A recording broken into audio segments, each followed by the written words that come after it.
Tipicamente, só a primeira parte das aulas é filmada, porque a segunda são discussões e muitas delas vão ter a ver com os vossos projetos individuais. Bem, nós não vamos abrir ao mundo as vossas ideias para já. Outro ponto importante é que se criou um grupo no Facebook, onde estão todos convidados para estar presentes. O grupo chama-se Explora. Vocês podem ir ao site da cadeira, picar e, portanto, e depois eu vou juntá-los. Como sempre, os slides das aulas estão sempre disponíveis um dia antes. Nós hoje vamos falar sobre a geração de ideias em termos genéricos. A segunda parte da aula é basicamente já um desafio para cada um de vocês para ter a ideia que querem perseguir no decorrer desta cadeira. Não é preciso ser hoje é um primeiro ensaio e a ideia é depois começar a trabalhá-la. Portanto, na próxima aula, a primeira parte é como é que nós eliminamos ideias. Hoje é como geramos e na próxima aula nós vamos falar sobre a eliminação de ideias. Okay? Basicamente, como é que nós vamos selecionar aquelas que devemos perseguir. Na próxima aula também, nós vamos fazer uma visita a várias firmas aqui, que basicamente estão neste negócio. Ter ideias e convertê-las em produtos ou sites ou o que for. Okay? Eu ainda pensei que eles vinham aqui dar aulas, é uma seca. Para eles e para vocês. É muito mais divertido irem lá e verem as pessoas a mostrarem aquilo que estão a fazer. Daqui a 2 semanas, o objetivo é que as vossas ideias já estejam apresentáveis. Okay? Portanto, na próxima semana vou-lhes ensinar o que se chama cálculos de guardanapo. Como é que, num instante, vocês têm uma ideia e parece que vai ser um negócio incrível. Ou que vão fazer uma revolução. E daqui a 2 semanas, vocês vão ter essa apresentação feita. E nessa altura, nós vamos submeter a apresentação às pessoas que nos vão acompanhar ao longo deste curso todo. E essas pessoas incluem várias das pessoas que podem investir nas vossas ideias. Nós basicamente vamos fazê-las assinar NDAs para não haver a difusão das ideias. A ser a sério. Okay? Portanto, isto vai ser mesmo a sério. E, portanto, as pessoas que estão, só para vos dar uma ideia, a Cristina Fonseca, que criou a Talkdesk, que foi escolhida pela Forbes como uma das 30 pessoas com maior potencial no mundo, há menos de 30 anos. O Duarte Mineiro, que basicamente que é da Armillard Ventures, que nos acompanhou agora no lançamento da bolsa em Toronto e Frankfurt da Invisible. O número 2 da BTI, o Ricardo Marvão. Basicamente o David Batista, que tem uma banco de investimento em Nova Iorque. Jack Lang, que eu já falei, que foi o tipo que fez o Raspberry Pi e basicamente antes disso teve uma vida colorida, foi diretor técnico dos Pink Floyd e dos Monty Python. E depois, para finalizar, o Paul Bottino, que dirige o empreendedorismo em Harvard. Okay? E, portanto, eu vou trabalhar convosco para todos eles dizerem uau, eu quero fazer parte disto. E isto vai ser em 2 semanas. Okay? Há pessoas que vão vir cá, outras vamos fazer por Skype, mas a ideia é logo muito cedo nós percebermos que isto tem potencial ou não. Porque depois a seguir é fazer os protótipos, que no fundo tem milhões de desafios, mas é a reprodução das vossas ideias. E depois nós vamos caminhar no sentido de eventualmente patenteá-las, comunicá-las ao mundo e ver como é que de facto vai poder financiar os vossos projetos. Eu quando dou aulas, quando era aluno, devo dizer que nunca fui a uma aula. É horrível. Ironicamente, depois sou professor. Só fui à primeira semana, fiquei horrorizado. Total perda de tempo. E depois, mais tarde, vai-se lá saber. Não, vai-se lá saber porquê não. Tive um professor fantástico que me disse: tens que ser professor. Então, essencialmente, o que eu digo aos meus estudantes na licenciatura e aqui, Eu percebo perfeitamente se não me quiserem aturar. Aliás, muitas vezes, se calhar, aprendem muito mais a ir ao cinema, ou verem filmes. O que se passa nesta turma eu acho que vai ser diferente, okay? Porque basicamente há imenso trabalho vosso. Okay? Portanto, eu vou começar falando um pouco, mas basicamente isto são os vossos projetos. E apesar de tudo, eu acho que é mais fácil fazê-los aqui do que fora. E muitas das pessoas que estão fora têm mesmo que estar fora. Há pessoas de Aveiro, do Porto, de vários locais. Um dos pontos importantes também é que nós vamos tratar disto como projetos a sério. Okay? E vamos pôr a lógica quase de uma firma. Isto é como se fosse uma firma em que vocês, ou um conglomerado de firmas em que cada um de vocês, ou o grupo que vocês fizerem, é uma firma. E, portanto, vamos gerir isto profissionalmente. E, portanto, o Tiago perguntava, já estamos a usar Slack? Ok, portanto, um dos pontos importantes é nós criarmos ferramentas que permitem comunicar e gerir os projetos. E em que todos partilham o que estão a fazer. Porque aprendem infinitamente mais. Hoje em dia há uma escola em Paris de programação em que já não há professores. Em que se lançam os projetos e os estudantes aprendem com eles próprios. E aqui é um pouco isso. Uma das coisas notáveis aqui nesta escola é que eu falei com todos os diretores de departamento e os departamentos voluntarizaram-se a apoiar-vos nos desafios que eles possam resolver. Ok? Portanto, porque eu seguramente não sei de inúmeras áreas que estão aqui. E, portanto, essencialmente o que vai acontecer é, se eu preciso de ajuda, eu falo com o diretor do departamento e ele diz-me, é esta pessoa que pode ajudar. Para além disso, nós temos inúmeras firmas aqui no campus, ok, que vão poder ajudar. Depois, quando chegarmos às partes mais técnicas, por exemplo, à escrita de patentes, nós temos uma das melhores pessoas no mundo a ajudar-nos há anos e a vendê-las ainda por cima. E depois, em comunicação, eu vou trazer várias pessoas que sabem a sério, okay? que sabem como é que vocês se posicionam. Neste mundo, portanto, isto é um mundo de tecnologia, há muitos outros mundos. Portanto, aqui estou muito... tecnologia é algo muito vasto. Já funciona? Fantástico. Ok.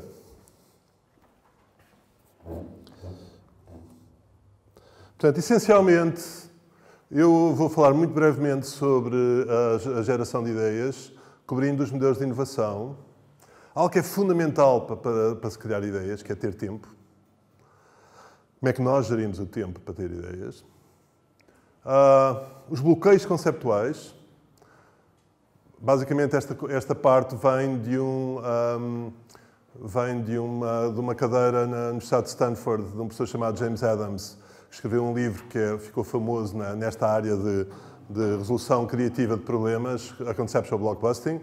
Eu juntei aqui um link para uma cópia gratuita do livro. O livro vale a pena mesmo ler. Depois, há algo que é verdadeiramente crítico para ser imaginativo, que é o estímulo aleatório. Todas as pessoas mais criativas da história tiveram a sorte de ter o estímulo aleatório. As visualizações do futuro, que ajudam-nos, no fundo, a imaginar aquilo que podemos fazer. Ideias subversivas do passado. Eu vou-vos apresentar... não apresentem estes links, alguns deles. Há um deles que é incrivelmente subversivo, do E.P. A.B. Hoffman, que tem um livro sobre Steal This Book, como basicamente viver gratuitamente. E, obviamente, o último capítulo é verdadeiramente subversivo, porque é como roubar nas lojas. Ok? Portanto, ele foi preso. Bem, depois tem uns apêndices como fazer bombas e coquetéis de Molotov, mas, basicamente, fora esses capítulos, todo o resto do livro é verdadeiramente fascinante. A inteligência coletiva, portanto, muitos dos métodos que nós usamos em empresas como brainstorming ou os métodos Delphi cabem nesta ideia da inteligência coletiva, da existência de grupos. Na inteligência coletiva há movimentos fantásticos neste momento, desde o open source em hardware e software. Eu vou-vos dar vários links e exemplos. E depois, algo verdadeiramente wacko, que é off the wall, que é a visualização de sonhos. Okay, há vários projetos de investigação neste momento para visualizar os sonhos. Ainda estão em estado primário, mas isso vai acontecer um dia. E já há alguns resultados, como vão ver. Ok. Há 2 cursos especialmente inspiradores nesta área de, no fundo, de geração de ideias. Um deles é Creative Problem Solving, da Universidade do Texas em Austin. Tem todas as aulas ali, cobrindo várias áreas. Por exemplo, ele basicamente viajou por todas as ciências que ajudam-nos a ser criativos, desde neurociências, ciências cognitivas. Ok, eu sou um humilde engenheiro civil. Ok? E, portanto, basicamente, as minhas aulas aqui são muito mais práticas e muito mais associadas àquilo que eu vivi a gerar ideias. Eu não estou a estudar a minha mente para ser criativa. Basicamente, estou muito mais numa lógica de resolução de problemas, embora os fundamentos da ciência sejam fundamentais. E o que o Larry Speck fez foi basicamente essa combinação. Okay? E, portanto, os trabalhos dos estudantes depois, alguns deles são notáveis. Há outra cadeira fantástica há muitos anos, de Mitchell Resnick. Mitchell Resnick foi é um tipo que tem estado associado a vários brinquedos famosos. Um deles é o Lego Mindstorms. E o Mitchell Resnick fez uma cadeira que é How to Learn Almost Anything, que é inspirada noutra cadeira de outra pessoa do Media Lab, a Neil Gershenfeld, que já esteve aqui aliás, os dois estiveram aqui na faculdade. Neil Gershenfeld fez uma cadeira que é How to Make Almost Anything. Mas esta é mais conceptual. Como é que eu posso aprender o que é que seja? E, portanto, em tardes que não tenham nada a fazer, ou em momentos de insónia, podem chegar a estas cadeiras e inspirarem-se.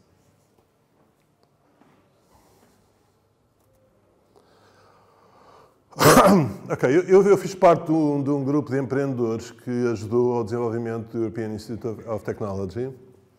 E na primeira sessão, o chairman do European Institute of Technology, um tipo chamado Alexander Van Gaban, que dirige a inovação no Instituto Karolinska em Estocolmo neste momento, chamou o Adrian Uldridge, que escreve para o Economist, uma coluna chamada Schumpeter Column. E o Adrian Uldridge chegou ao pé de nós, empreendedores, investigadores, europeus, e disse: vocês são os falhados do pior. Tudo o que se passa na Europa, todas as grandes firmas, têm nomes como Bayer, Mercedes, Siemens, Philips. Foram todas fundadas há 100 anos. Vocês não criaram nada. Vocês foram um absoluto desastre. A Europa investiu 2 trilhões de euros em investigação e não há uma única grande firma tecnológica na Europa neste momento. A primeira firma no ranking mundial está em 60º e é a SAP. Porquê é que isto aconteceu? Uma das razões por que aconteceu foi que nós parámos no século XVII em relação ao modelo de inovação. O modelo de inovação na Europa é nós vamos fazer investigação fundamental, depois investigação aplicada e depois, no fim, vai acontecer valor. Não vai. Não há nenhum estímulo para acontecer valor. Nenhum. Basicamente, os estímulos que os investigadores têm é publicar artigos e ir buscar mais projetos de investigação. Nenhum deles tem nenhum incentivo para pegar naquilo que está a investigar e transformá-lo em valor. Nenhum, zero. Não é promovido por isso. E nem precisa. A vida é confortável. Porque raio é que o tipo vai ir para o mercado e fazer uma firma a arriscar todos os horrores possíveis? Não é necessário. E essa é a Europa que nós temos. Ok? Reparem, em muitas partes do mundo é também assim. Mas se vocês chegarem às instituições que verdadeiramente lideram o mundo, não é nada assim. Eu estive no MIT, se eu não crio valor, vou para a rua. Em engenharia, é óbvio que há áreas científicas onde essa questão não se coloca. Mas em engenharia, se eu não crio valor, se eu não tenho impacto na sociedade, o meu trabalho, por mais citado que seja, tem um valor reduzido. Ok? E, portanto, o Alexander Van Gaban dizia que o que tinha sentido era nós seguirmos o modelo californiano, que verdadeiramente não é um modelo californiano, porque O pai desta ideia de criar novas indústrias a partir da universidade foi o presidente do MIT, chamado Carl Compton, que perante o estado de Massachusetts devastado depois da Segunda Guerra disse uma das missões do Instituto é criar novas indústrias. E, portanto, vamos imaginar como é que vai ser a aprendizagem dos estudantes se eles, em vez de irem para as aulas, aprender e ter boas notas nas cadeiras, por simplesmente pensarem, eu vou criar uma nova indústria. É completamente diferente. Ponham-se nesse papel. Eu vou para uma aula e aquilo que eu... é sentar. Boa tarde. Explora. Isto chama-se explora. Ok. E, portanto, basicamente, eu chego a uma... basicamente, eu chego à aula e eu estou a olhar para a matéria e, o que é que isto me interessa para fazer uma nova nave espacial? Como é que eu posso usar isto? Ok, e isso, em relação às pessoas, igual. E, portanto, a ideia é... Eu tenho uma tecnologia antiga, por exemplo, o código de barras, e agora quero substituir o código de barras por etiquetas de rádio. Como é que eu vou fazer isso? E como é que a indústria vai adotar isso? E, portanto, essa passagem é extraordinariamente importante e teve um impacto gigantesco. Teve um impacto gigantesco em termos de criação de empresas, de emprego e até em ciência. O MIT gerou... tem 80 prémios Nobel associados nos últimos 60 anos. Okay? Gerou em firmas que faturam 2 trilhões de euros por ano e empregam 4,6 milhões de pessoas. E o MIT tem os mesmos alunos do que a FCT. Okay? E menos alunos do que o técnico. E nós não somos mais burros, garanto-vos. Nós estamos num sistema em que fomos formados e educados para trabalhar para outrem, pura e simplesmente. Nós não fomos educados para ser líderes, para criar novas empresas. Eu só criei a iDreams aos 46 anos de idade. Não fui educado. Ok? Portanto, não é necessário criar empresas, mas é necessário perceber como é que o mundo funciona. E o mundo, hoje em dia, funciona assim. Aqueles que arriscam, ganham. Os que não arriscam, perdem. Okay? E a ideia aqui também é ensinar-vos como é que se arrisca o menos possível e se ganha na mesma. É como jogar ténis e passar a bola por cima da rede. É só preciso passar a bola mais uma vez do que os outros. Não é arriscando e tirando as linhas para que nós vamos ganhar.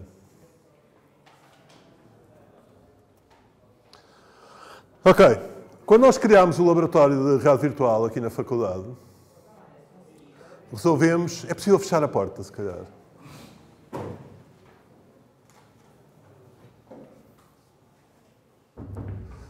Resolvemos ver quem é que no mundo estava a liderar a realidade virtual. E encontramos um tipo chamado Randy Pausch, que na altura era professor na Universidade de Virgínia, que fazia um trabalho incrível.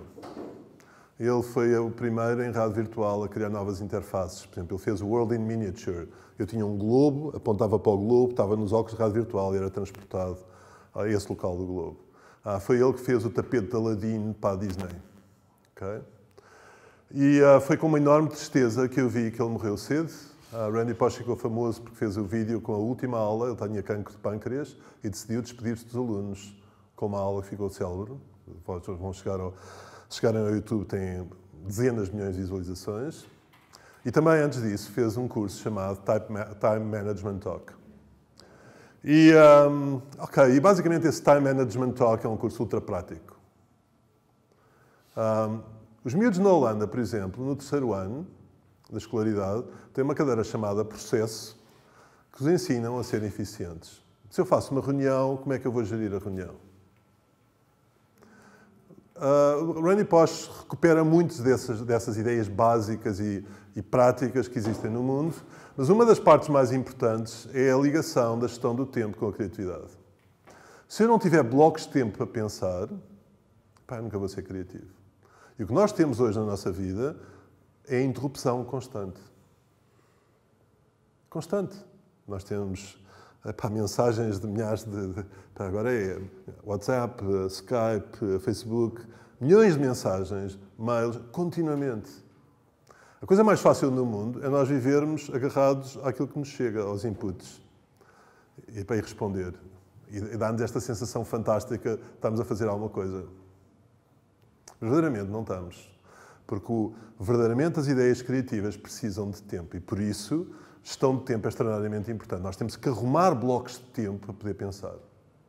Pá, um tipo não tem uma ideia assim e a ideia vai ser fantástica. Pá, pode ter sorte. Mas a probabilidade disso acontecer é mínima. Como vão ver, as ideias trabalham-se. Mas, eu no outro dia vi um artigo no Público que tive para responder, em que há um tipo que diz que boas ideias, há milhares delas no mundo. Ideias não é o problema. O problema é o negócio. A execução do negócio. Isto basicamente é o argumento fulcral da profissão dos gestores. As ideias não contam, a parte técnica não conta, e a gestão, sim, conta. E o negócio conta. Pá, o negócio conta, decisivamente. Mas como vão ver nesta cadeira, hoje em dia, se tiverem ideias e produtos, a Amazon e a Alibaba facilitam-vos todo o resto. O negócio não é o problema. O problema, verdadeiramente, são boas ideias.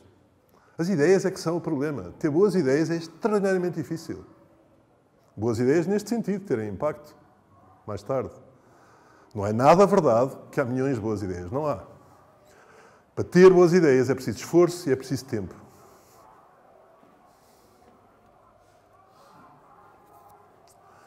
Ok, há muitos anos Stanford criou uma cadeira chamada Creative Problem Solving, através deste professor James Adams, porque percebeu que havia uma dimensão no ensino que falhava totalmente, que era a criatividade. Quantas cadeiras é que eu tive na minha vida em que o professor diz, você, olha, agora cria e imagina. Eu contei 2. Tive 2 cadeiras toda a minha vida, enquanto estive em Portugal. Quando fui para os Estados Unidos, curiosamente, todas as cadeiras eu tinha que criar. Mas aqui tive 2 cadeiras no técnico, nunca mais me esqueço. Investigação operacional e urbanismo. Todas as outras tinha exames em que tinha que convergir numa solução. Pá, que estimula a criatividade nos dá este sistema. Pá, é raríssimo ver cadeiras a que estimulem a criatividade. Nós estamos a resolver problemas convergentes e a criatividade é sobre divergência, é o oposto. Ok, James Adams achou que o problema fundamental é que nós vivemos com bloqueios permanentemente. Nós temos bloqueios perceptuais em relação à nossa criatividade, porque temos um dos problemas maiores é a ausência de perspectiva e a adoção de estereótipos. E estes bloqueios não são só em relação a nós, são em relação aos outros quando nos veem. Quando nós começámos aqui a fazer projetos de realidade virtual e dizíamos ao mundo, estamos aqui a fazer projetos de realidade virtual, havia milhares de pessoas a dizerem que não era possível. Pá, Portugal houve um inquérito, não sei se sabem, no final dos anos 90, houve um inquérito aos CEOs mundiais sobre qual era o principal setor económico em Portugal. E 70% respondeu a pesca. Okay? Portanto, víamos como um país de pescadores. Epá, não tem nada contra a pesca, acho ótima a pesca. Mas, basicamente, o modelo mental deles vinha de 2 filmes. É curioso. Os mais velhos, havia um filme com o Spencer Tracy, que era o Capitão Coragem, que era um português, um pescador, e depois, mais tarde, houve um filme chamado Mystic Pizza, com a Julia Roberts, numa aldeia em Connecticut, em que eram pescadores. Portanto, o mundo via-nos como pescadores. Havia um estereótipo. Reparem, vocês agora imaginem que estão no vosso trabalho, têm uma ideia e querem contratar um tipo de inteligência artificial. E vão nós já vamos ver isso, vão ao Mechanical Turk da Amazon, ou vão ao Fiverr, ou ao Freelance.com, fazem um concurso e aparece-vos um gajo da Mauritânia. Pá, e aparece um sueco. Quem é que vocês vão contratar? Lá chegaremos. Okay? Os estereótipos é o pior que existe. E mais, é contra nós, infelizmente. Muitas vezes partindo de Portugal. Agora Portugal está famoso e fantástico, mas durante anos a pessoa português não pode ser, pá, não tens raízes estrangeiras e... Pá, por acaso tinha, mas basicamente pá, não tinha nada a ver. E o outro ponto é a ausência de perspectiva. Eu adoro, quando chego à América, a criticá-los, porque eu acho que um dos maiores problemas que existe nas firmas atuais, e nos Estados Unidos em particular, é a total ausência de perspectiva. No correr desta cadeira, eu vou-vos apresentar a teoria de como é que um tipo destrói as grandes empresas. Pá, isto está a ser gravado e tudo. As grandes empresas. Como é que um gajo pode competir e destruir o domínio das empresas atuais? Okay? Porque eles não têm perspectiva. Não têm mesmo. Felizmente não fui às aulas e vi milhares de filmes. A minha perspectiva vem daí. Bem, devo-vos dizer, quando cheguei aqui à faculdade, havia um professor, que era o professor Mineiro, que era um ótimo professor, por acaso, e eu estava numa aula, num seminário e comecei a dizer assim, a minha sorte foi quando estava no técnico, onde ele tinha sido supostamente meu professor, fui às sessões do Zentão Monumental e Império todos os dias. Ele veio falar comigo no fim, para não me satisfeito. Mas enfim, tudo se passa. Ok. Os outros bloqueios que o James Adams identificou é a aversão ao risco e a preferência em criticar em vez de gerar ideias. Uma das coisas fantásticas nos jornais portugueses é que não há ninguém a apresentar ideias novas. Não, a maior parte das pessoas são pagas para criticar. Epá, eu deixei de ler. Quer dizer, tipo, olha para o jornal e há alguma visão para o futuro, aspiracional? Algo uplifting? Não, em geral, há uma crítica. Ok? Alguém chama-nos que somos uns indígenas parolos ou provincianos. Pá, não há nada aspiracional. Há vários bloqueios culturais críticos também, a ausência de fantasia e humor e o tradicionalismo. Há os bloqueios ambientais, a falta de cooperação e apoio a ideias inovadoras, que é crasso. Por exemplo, quando se fez o Fab Lab, descobriu-se que na faculdade havia aí 5 impressoras 3D espalhadas. E isso é o padrão. Depois, finalmente, as pessoas falam e dizem, se calhar fazíamos um sítio incrível. Por exemplo, Boston University chegou a essa conclusão e fez um sítio chamado Epic Lab, que é o que todas as universidades deviam ter, que é basicamente um centro de produção a sério. Porque as pessoas congregaram e houve cooperação. E depois, há algo muito importante, são os bloqueios intelectuais. Okay. A maior diferença que existe entre diferentes sítios é como é que nós adquirimos informação.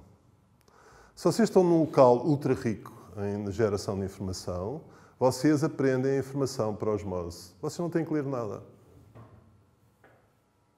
Okay? Nos sítios se vocês forem para um sítio mais remoto, vocês têm que ler tudo. Se vocês estão num local que está a gerar um novo conhecimento, vocês vão aprendê-lo por osmose. Okay? E esse é um bloqueio crítico. É por isso que é extraordinariamente difícil ter alguém com uma ideia fantástica e criar um produto no meio do nada. Eu tenho que estar inserido no meio. Como vão ver no decorrer desta turma, vocês vão aprender imenso por osmose com os outros, com os vossos colegas. Ok? Ok, portanto tem o livro do James Adams que... ok. James Adams deu uma cadeira muito na linha do Explora. Mas a cadeira tinha para mim uma limitação enorme. Porque basicamente a cadeira era... O que vocês vão fazer na cadeira é definir aquilo que vos mais irrita na vida. As perguntou, o que é que te irrita mais na vida? E uma pessoa dizia, as cartas, ainda havia correio na altura, as cartas não colam bem. Isso irritava a brava. Okay? O segundo coisa, irritam-me porque os sapatos não são confortáveis. E assim sucessivamente. Portanto, toda a gente identificava aquilo que mais o irritava na vida. E a cadeira era para resolver a irritação. Okay? No final da cadeira, eles tinham uma solução para a irritação. É uma forma de abordar. Okay? Isto irrita-me e eu agora vou fazer algo que acaba com a minha irritação. Porque, supostamente, há milhares de pessoas que se irritam com o mesmo que eu me irrito.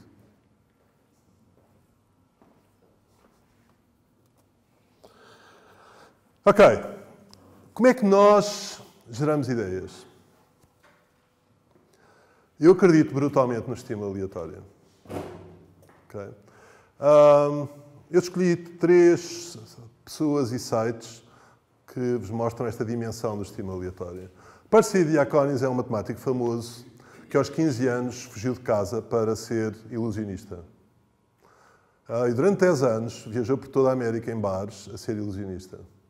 E aos 25 anos está em Nova Iorque, encontra o Marvin Gardner, que era editor de matemática do Scientific American, fala com ele e diz, este gajo é um talento, e ofereceu-se para lhe pagar os estudos na Universidade de Colômbia. Portanto, ele aos 25 anos começa o curso, acaba a licenciatura, doutoramento, vai para, não sei, aos 30, 32, e vai para Stanford. E as pessoas perguntaram como é que ele era tão imaginativo, o que é que ele fazia, qual era o segredo. E então ele disse que o que ele fazia era ir para a biblioteca da Universidade de Stanford, onde havia, na secção das revistas, de todas as áreas, fechava os olhos e ia tirando revistas à sorte. E depois sentava-se, abria as revistas, e as ideias brotavam. Então eu um dia decidi fazer a mesma coisa aqui na faculdade, em que a biblioteca é mais pequena. Ok, mas portanto cheguei à biblioteca, fechei os olhos e fui tirando revistas para vários sítios. Sentei-me e comecei a ver, de facto, funciona. Pronto, começa a ligar, porque basicamente o que é a atividade? Nós temos estes nós todos e estamos a estabelecer ligações. Era incrível o estímulo aleatório. Quando nós estávamos na iDreams, e o Tiago sabe, uma das coisas que nós tínhamos era o mail para todos. Todos podiam enviar um mail para todos com tudo aquilo que viam ao longo do dia. E é uma das coisas que eu quero fazer aqui. Porque é incrivelmente inspirador. Porque eu constantemente estou a receber inputs de pessoas.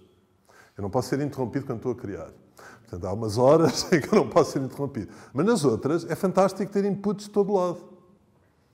Okay? Porque uma pessoa ganha uma dimensão completamente distinta.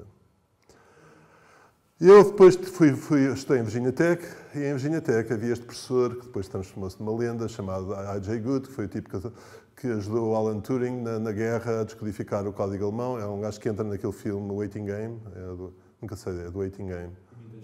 Imitation Game, esse filme. Okay? O adjunto de Alan Turing foi meu professor, era um tipo único, que ultra imaginativo, e foi o conselheiro do Stanley Kubrick em 2001, Odisseia no Espaço, e ele criou um conjunto de seminários que era Half-Baked Seminars, em que as pessoas iam de várias áreas com ideias especulativas. Porque basicamente o que ele achava é que a ciência estava-se a tornar numa coisa extraordinariamente chata. O gajo tem hipótese, sem confirmar, tem que ser tudo certinho. Vamos especular. Okay? Portanto, podem ver a entrevista dele. Ele foi extraordinariamente importante porque deu origem... muitos ele e o Alan Turing deram origem ao que hoje nós conhecemos como a inteligência artificial, esta noção de singularity, que está tudo em aceleração, milhares de ideias.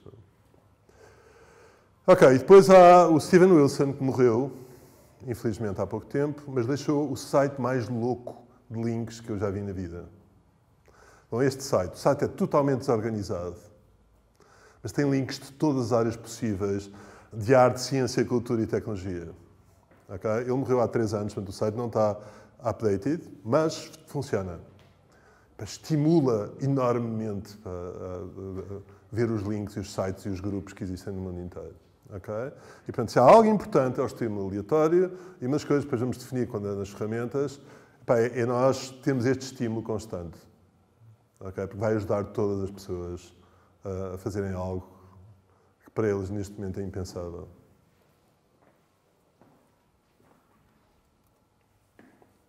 Ok, falando de estímulo aleatório,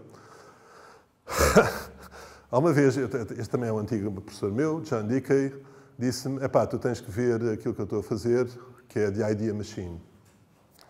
Team. Ele convida-me e vou para basicamente uma carrinha, em que eu tinha um banco de um lado, tinha milhares de bolos e doces e bebidas no meio, e depois, isto era antes da internet, tinha um sistema de CDs. Aí uma pessoa escrevia uma frase, sei lá, tratamento de história do Tejo. Okay? Tratamento de esgotos de história do Tejo. Uma coisa comezinha. E ele ia a todos estes CDs, tinha as enciclopédias todas, e ia buscar todas as frases que tinham história do Tejo e tratamento de esgotos, na mesma frase. Okay? Portanto, passávamos a ver as frases. E depois tinha uns discos que, quando eram macerados, libertavam cheiro. Tinha a música, que ele relacionava com o tópico, e portanto nós tínhamos este ambiente multissensorial a estimular-nos. E depois nós íamos tomando notas e criando ideias. Okay? Hoje em dia, na rede, há vários sites deste tipo. No fundo, é quase um brainstorming com o conhecimento da humanidade, mas não ainda multissensoriais.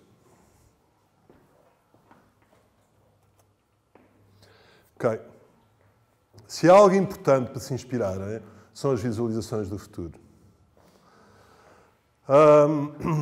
E, portanto, há este site que tem links para todos os principais filmes da ficção científica que ocorreram desde a história do cinema.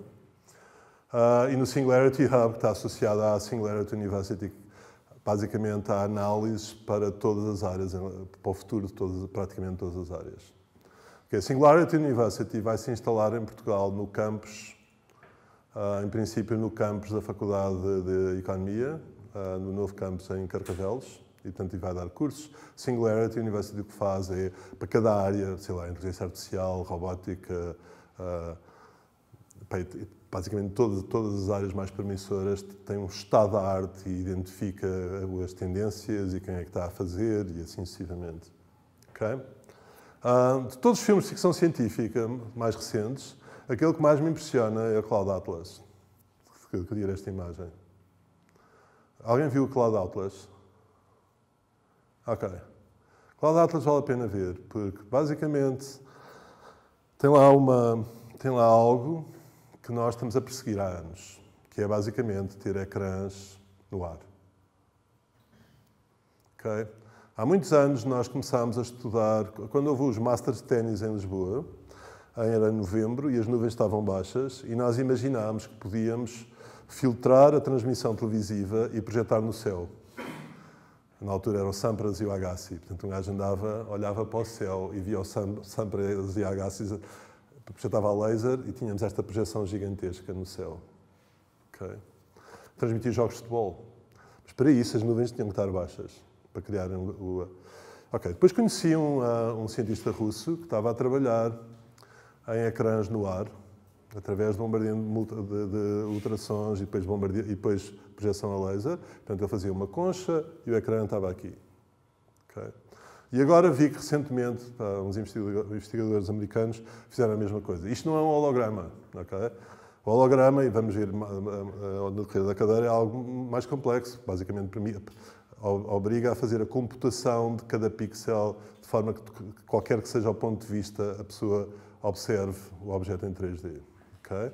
Mas o Cloud Atlas tem este elemento. E mais, um tipo interage com as imagens no ar.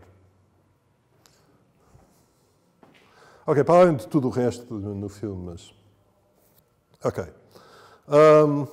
Verdadeiramente, eu não vou passar o vídeo porque depois podem ver.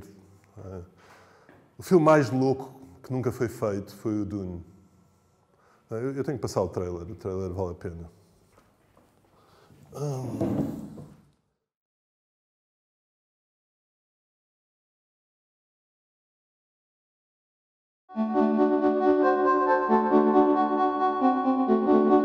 Mi ambición fue tremenda. I wanted to make something sacred, una película que diera las alucinaciones de LSD. Si tomara LSD to change the young mind of all the world. Michel Seydoux said to me, I want to make a new picture with you. What do you want to do? I say, Dune. And he said, yes. C'était le plus beau livre de science-fiction, c'est la Bible de la science-fiction, un succès d'édition mondial. I didn't read Dune, but I have a friend who said it was fantastic. 3,000 drawings. I shoot the picture, point of view, movement of the camera, dialogue. Designing the spaceships, the clothes, the whole look of his world. The castle. Open the mouth, the spaceship came in the tongue. His vision was so huge, so beyond what anybody else was doing at that time. Things that George Lucas wasn't even going to try with Star Wars. Este filme que It's não foi enormous. foi gigantesca. Part of Hollow's Uma genius was peça finding the right people. inspiradora que vale a David pena Carradine, ver. Mick Jagger. Esta Dali loucura, as the Mad Emperor of the Galaxy. Dali said, can I have a burning giraffe? All right, we'll have burning giraffe. Orson Welles. Yeah, I say, I don't want to do it. I say, if you do the picture, I will hire the chef of the restaurant and you will eat as here every day. And I say, I do it. Giger nunca había hecho películas. I say to Giger, I need you as you are. Alejandro completely motivated you. It was wonderful. We will change the world. Ia para cá todos os invernos. Que era amigo dos People did toureiros not e do dos this films. They pescadores. were afraid of his imagination. This is a movie that has its fingerprints all over so many other movies. Blade Runner, William Gibson, Matrix. Giger, he make the monster of Alien. And Hollywood start to use my group. It always leads back to Jodorowsky. Yeah. Could be fantastic, no? É uma curta mesmo. Epá, fiz aqui uma asneira. Ok. Jesus.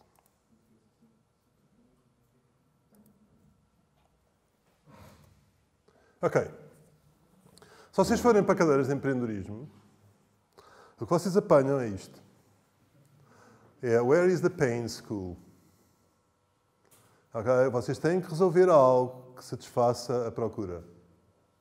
O que é que as pessoas querem? Vocês aprendem alguma coisa e dizem assim, qual é a vossa estimativa de vendas? Quem é que quer isto? Parece poucas pessoas que quiserem, estão tramados. Okay? Ver planos de negócios em concursos de empreendedorismo é caricato. Todas aquelas empresas apresentam vendas subir exponencialmente. Ninguém diz, vou ter dificuldades, isto vai ser difícil. Não. Cresce tudo brutalmente. Eu nunca vi nenhum plano de negócio que não seja incrivelmente otimista. Não há mal nenhum. Ok? E, portanto, é tudo baseado em procura. Se forem ver o Paul Graham foi um tipo que fez uma firma, teve sorte, vendeu por 50 milhões, escreveu um livro chamado Hackers and Painters, ficou famoso, fez um blog e fez o Y Combinator, que é basicamente a aceleradora mais famosa do mundo. No Y Combinator, tinha piada eu fazer isso este ano. No Y Combinator eles convidam investidores, os investidores vão lá ver os trabalhos e no fim, aqueles que não investem estão tramados, não são convidados uma segunda vez. E na segunda vez podem perder o Airbnb ou uma empresa brutal. Então, basicamente, os gajos matam-se para investir. Okay, há uma empresa portuguesa, a Unbabel, que recebeu agora 25 milhões, que esteve nesse processo. Okay, concorreu ao Y Combinator e foi. Há várias empresas, eu depois falarei, várias delas que têm entrado neste circuito. Okay? E basicamente, se forem ver o Peter Thiel fez o PayPal, eu não posso ter mal do Peter Thiel, tem ligações políticas opostas às minhas, mas basicamente ele fez uma aula que é interessante ver, porque basicamente descreve o mundo de tecnologia. No mundo de tecnologia ele diz que o mundo de tecnologia é para criar monopólios. E os que não são monopólios são perdedores. Ok? O que é uma visão horrível do mundo. E depois tem o Startup Playbook e o When Ideas Have Sex, que é tudo igual. Ok? E, portanto, essencialmente, eles criam firmas que são totalmente focadas a criar o produto, é espetacular, e depois essas firmas têm uma taxa de mortalidade absurda. Ok? Morrem mesmo. Mas a maior parte dessas firmas transforma-se neste gráfico. O presidente é o Chief Idea Killer, e depois tem o Vice President of No, Vice President of Status Quo, Vice President of Staying Course e assim sucessivamente. Okay? Como? Pois é, mas a questão toda é que este modelo não é revolucionário o suficiente. As firmas têm que se reinventar constantemente. As firmas mais inteligentes hoje em dia têm organizações muito baseadas em estrela do mar, em que cada uma empresa é uma startup e estão sempre a inovar. Okay? Mas basicamente este modelo de eu só financio se houver procura, sabe-se lá. A pessoa não sabe. E depois faz erros muitas vezes. Okay? Muitos erros. Eu depois darei na próxima semana vou dar uma lista de erros. Na próxima semana eu vou dar, em relação às ideias, a lista de erros e a lista de surpresas. As boas e as más. Ok. Mas há depois as pessoas, de facto, que se opõem a esta visão. E um deles é o Fred Smith, que criou o Federal Express. Ele dá o exemplo do Steve Jobs. Quando o iPad surgiu, eu lembro, o iPad é aquilo que ninguém precisa. Quem é que precisa do iPad? Mais um, para quê? Ok, o iPhone. Porquê é que o iPhone é importante? O iPhone é importante porque, pela primeira vez, eles conseguiram fazer a fusão dos sensores de forma a criar novas interfaces e depois criaram um novo modelo de negócio que permitiu aos músicos sobreviverem, entre outros. Okay? Revolucionou a indústria da música e das apps. E, portanto, o iPhone foi extremamente importante, mas na altura, se remontarmos ao princípio do século XX, quando o Henry Ford criou o primeiro carro, a maior parte das pessoas não queria lá carros, queriam cavalos mais rápidos. Se lhes perguntassem qual era a procura, quero um cavalo mais rápido e que se canse menos. E o tipo basicamente ofereceu-lhes um carro. E, portanto, em relação às vossas ideias, é fantástico um gajo ter uma ideia assim, há 100 milhões de pessoas a comprar. Não vai acontecer. É raríssimo acontecer. Aquilo tem que ser uma paixão e é uma maratona, e acreditarem. Okay? Depois nós vamos falar também como é que se estimula a adoção. É um processo incrivelmente difícil. Mas esta cadeira não é sobre isso. Esta cadeira é para vocês aprenderem a criar e sentirem-se fantásticos. Mesmo que só 2 pessoas gostem daquilo que vocês façam. Às vezes uma, só vocês. Ok? Esperemos que mais. Mas basicamente não é a lógica. Okay? Embora eu vos vá ensinar como é que acho que se pode transformar em algo distinto. Ok, eu coloquei aqui vários links para vocês explorarem. O primeiro é um trabalho sobre Leonardo da Vinci. De facto, foi um gênio fantástico. E que basicamente tem a coleção toda de invenções dele completamente à frente do tempo. Por exemplo, um dos projetos que eu acho mais apaixonante neste momento, apesar de tudo, são os exoesqueletos para podermos voar. Ok? Imaginem que vocês têm um exoesqueleto que vestem, saem de casa, nem precisam descer as escadas, abrem a janela e começam a voar. É fantástico. Okay? As pessoas que estão a trabalhar nisso estão a olhar para as moscas. Okay? Porque as moscas têm um corpo mais pesado que as asas. Okay? Leonardo da Vinci já tinha pensado nisso há 500 anos. É incrível. Ele não estava a desenhar exoesqueletos, estava a desenhar o que podiam ser aviões. Ok. A segunda link não tem nada a ver com tecnologia, mas tem a ver com a sociedade atual e o que é que está a acontecer.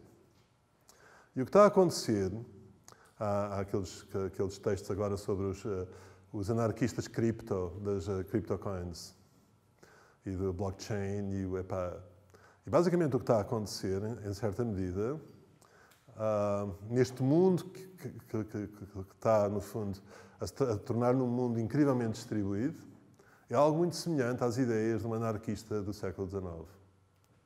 Okay? Como uma pessoa tem a comunidade, em que há os do-it-yourself makers, que satisfazem a comunidade, mas podem...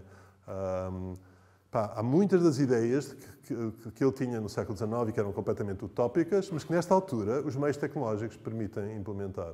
E se implementarem, é revolucionário mesmo. E muito melhor para a sociedade do que o modelo atual, que é um modelo monopolista em que os winners take all e assim sucessivamente. E depois o livro que eu já vos falei, que é completamente louco, do A.B. Hoffman, Steal This Book, onde retoma algo que o Kropotkin queria, que é como é que nós oferecemos às pessoas locais e experiências gratuitas. Okay? Depois, obviamente, descamba naquilo que eu já referi, como roubar e como lançar bombas e assim sucessivamente. Mas a primeira parte do livro é muito interessante.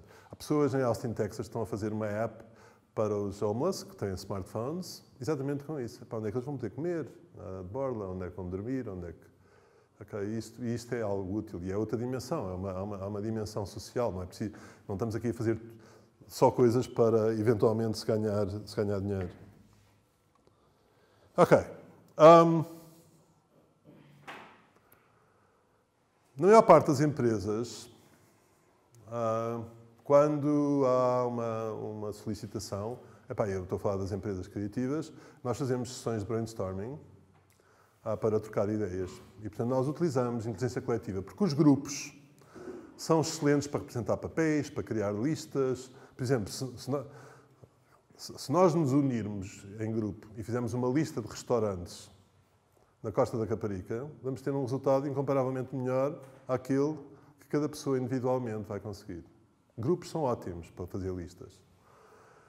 São ótimos para resolver problemas, para negociar, para votar, para calendarizar, jogar e imaginar. E um dos problemas dos grupos sempre é as personalidades dominantes.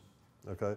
Os métodos de brainstorming foram desenhados para as pessoas poderem dar ideias e só haver críticas após 3, 4 rondas. Okay? Mas mesmo assim, nesses momentos, as personalidades dominantes podem abafar as outras. O método Delphi, okay, tem em conta que há personalidades dominantes e o que faz é, ok, as pessoas vão escrever e depois há alguém que pega nos relatórios, nos documentos escritos pelas diferentes pessoas e coordena e cria um documento único. Ok, nós utilizamos brainstorms em inúmeros projetos. Isto são ideias que saem do brainstorming. Ok, o Tiago conhece alguns. Por exemplo, eu uma vez tive uma reunião com alguém do Porto de Lisboa que me disse que era fantástico transformar o Tejo.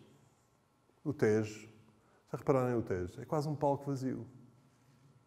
Tem os navios, há momentos mais ativos do que outros, mas o potencial do Tejo é brutal. Ok, então nós começámos a desenhar ideias para o Tejo. E uma delas era inspirada no monstro Loch Ness. Imaginem que criamos um robô que aparece e desaparece no meio do estuário e há uma história e uma lenda e criam-se histórias. Okay? Nós depois começámos a pensar que era fantástico haver que cada município ter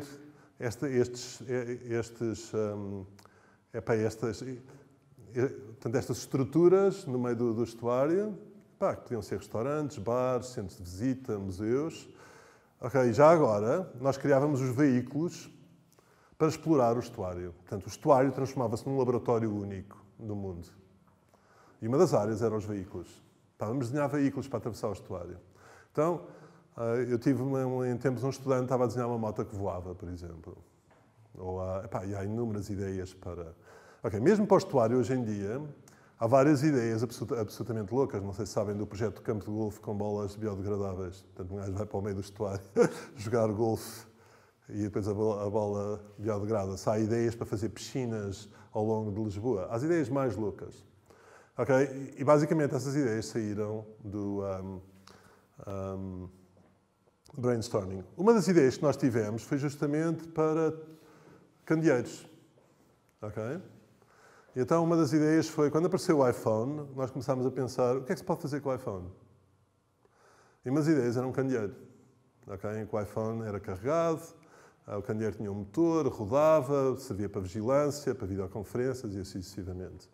Tivemos quase a desenvolver o protótipo, okay? Mas depois faltou financiamento no último minuto. À volta do iPhone, criaram-se toneladas de protótipos. Okay? Pequenos robôs que andam com... Okay. Uma das firmas que nós conhecíamos na altura e que fez uma bola, que era um robô, transformou-se num enorme sucesso. Portanto, uma das coisas giras é que as ideias estão neste estádio e depois há alguém que pega e tem sucesso e transforma-se numa empresa gigantesca. E nós vimos isso acontecer com uma empresa que usou muitas destas ideias semelhantes a estas. E depois, um dos brainstorms mais loucos que fizemos foi sobre packaging, sobre garrafas. Trabalhámos com o departamento de Química e, na altura, começámos a desenhar garrafas que, quando se entornava a água, iam reduzindo de tamanho. Okay, com polímeros. Só que a garrafa custava um balúrdio. Portanto, a própria garrafa custava incomparavelmente mais do que a água. Okay, portanto, a água ia-se reduzindo. Depois, uma das coisas que nós fizemos foi as garrafas terem efeitos ópticos. Bem, depois, obviamente, a Invisible hoje em dia trabalha em sensores que são para medir a temperatura e, assim, sinceramente, são mais... Mas isto é apenas um exemplo do que é o brainstorming, o poder do brainstorming. É pensar fora.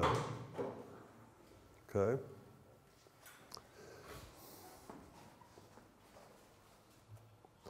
Ok. Se há algo verdadeiramente interessante neste mundo, é estes fenómenos de open source, da inteligência coletiva. Em hardware, em software e hardware. Okay?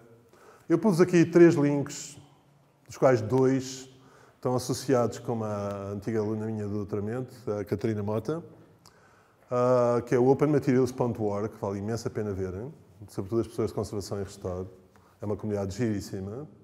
E depois há esta iniciativa que é o opensourceecology.org, que ela está associada, e o marido, que é o Global Village Construction Set, onde basicamente eles têm um sistema que vos permite imprimir todas as ferramentas possíveis em qualquer lado. Okay? E, portanto, é algo que quando tiverem uma ideia, convém ver se há algo que vos possa ajudar ali. Eu ontem falei com o Fab Lab, e depois temos aqui o Fab Lab disponível para fazer estes testes. Ok, depois há algo que é o...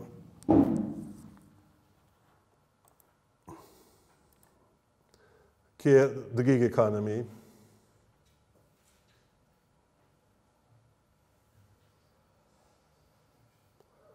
Meu Deus, está a iniciar as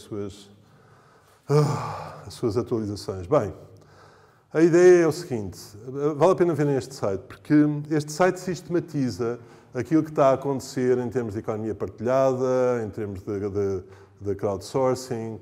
Ok, imaginem que vocês estão num projeto e precisam de uma app mínima. Hoje em dia chegam ao Fiverr, ao Freelance.com, ao Amazon Mechanical Turk, e lançam um concurso global para alguém vos desenvolver a app.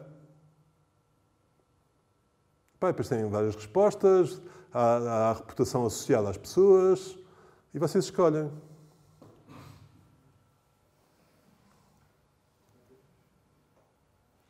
Então... Ok, este site Visual Capitalist sistematiza, no fundo, todas as alternativas que existem. Os providers, os freelancers, os clients. Ok? Portanto, como é que a economia funciona e o que é que vocês podem fazer e assim sucessivamente. E depois o Visual Capitalist tem outros links que mostram como é que vocês podem entrar nesse setor. Ok? Portanto, eu fiz aqui um erro, mas...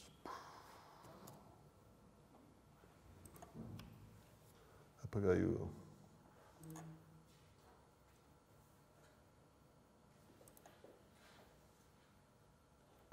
Mas já estou no fim.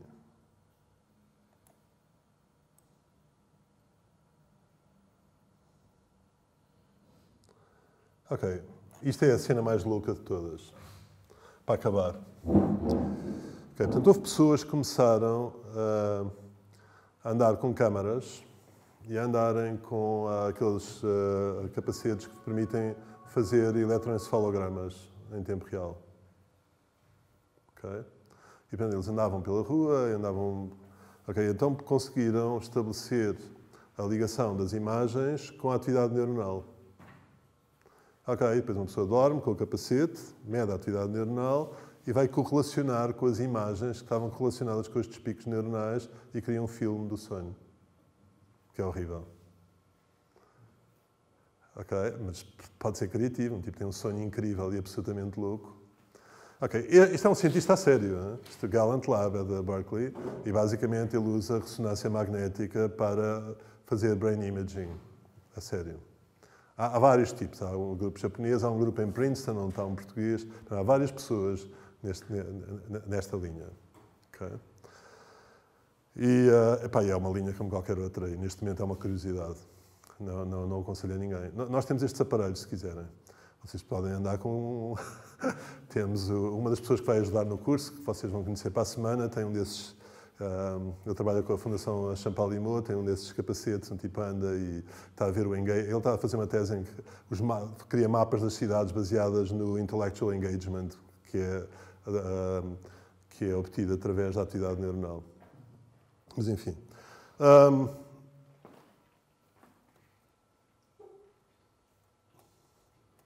Ok, em relação às apps para esta parte, há duas sugestões. Uma é da parte das notas, o Evernote, e outra é os mind maps do Lucidchart. O que eu proponho também é, que sempre que eu proponho apps, se alguém tiver alguma proposta alternativa, diga. Em relação à app geral, para coordenarmos isto, eu acho que podemos começar com o Slack, para comunicar. E depois, à medida que se começarem a criar projetos, podemos usar o Trello. Há uma agora que eles usam ali nos Inventors, que é muito mais fácil e primária, que é a Airtable. Okay? Portanto, o que eu faço é vou sugerir as apps, vocês vejam, e a gente escolhe, no fundo, isto é Explora. E o Explora vai ter o site onde estão as aulas, vai ter o grupo fechado no Facebook, vai ter o Slack para comunicar, vai ter o Trello para gerir os projetos e assim sucessivamente. Okay? Então nós vamos juntando. Depois há ferramentas que permitem ligar as várias coisas e, portanto, num dado momento vocês podem ter, no fundo, uma visualização de como é que os projetos estão a acontecer.